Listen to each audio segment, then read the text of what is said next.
વડોદરા શહેરના સમા વિસ્તારમાં ગઈકાલે હિટ એન્ડ રનનો બનાવ બન્યો હતો। આ ઘટનામાં એક કાર ચાલકે સ્પીડમાં કાર હંકારીને 4 થી 5 જેટલા લોકોને અડફેટમાં લીધા હતા।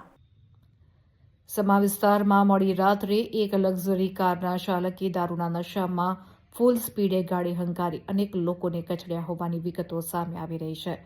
3 ગંભીર ઇજાગ્રસ્તોને તાત્કાલિક સારવાર માટે નજીકની હોસ્પિટલમાં ખસેડવામાં આવ્યા છે।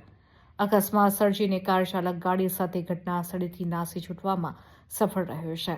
આ ઘટના સંદર્ભે સમા પોલીસે કાયદેસરની કાર્યવાહી હાથ ધરી છે। ઇજાગ્રસ્તોને સારવાર અર્થે ખાનગી હોસ્પિટલમાં ખસેડવામાં આવ્યા હોવાનું જાણવા મળ્યું છે।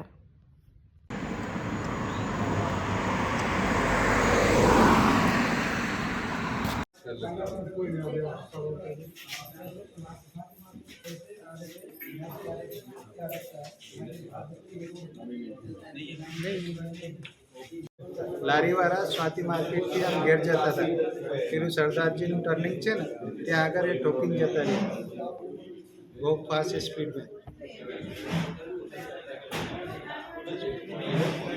और फिर क्या सब वहाँ पर पूरा लारी सब खुला हो गया।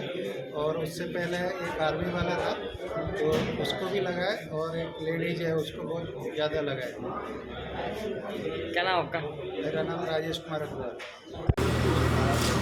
આ સમા વિસ્તાર ન્યૂ સમા રોડ છે, સ્વાતિ સોસાયટી પાસે આ બનાવ બન્યો છે અને એક ઈસમ દ્વારા ફૂલ સ્પીડમાં 120 કે 130ની સ્પીડ હશે અને કાર ચાલકે 3 થી 4 જણાને અડફેટમાં લીધા છે।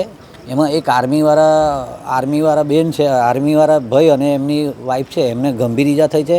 બીજા 2 લારીવાળા છે એમને બી ઘણું નાનું પગમાં ને હાથમાં મૂઠ માર વાગ્યો હોય તેવું લાગી રહ્યું છે, જેથી આ કાર ચાલક જલ્દી પકડાઈ જાય તેવી અમારી માંગણી છે। અને આ જે અવારનવાર આ જગ્યા પર સ્પોટ પર જે અકસ્માતો થઈ રહ્યા છે એ સ્પોટ તાત્કાલિક ધોરણે ટી પોઈન્ટ બંધ કરવો જોઈએ અને આગળથી ટર્ન આપવા જોઈએ, કાં તો બમ્પરો મૂકવા જોઈએ।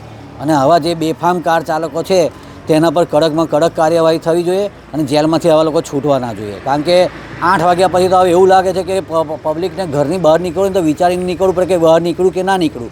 કારણ કે જેમ જે રીતનું લાગી રહ્યું છે કે તેમ નશો વધી રહ્યો હોય અને આવા કાર ચાલકો બેફામ બીક વગરના બહાર નીકળે છે, એટલે જનતાએ વિચારવાની જરૂર છે હવે।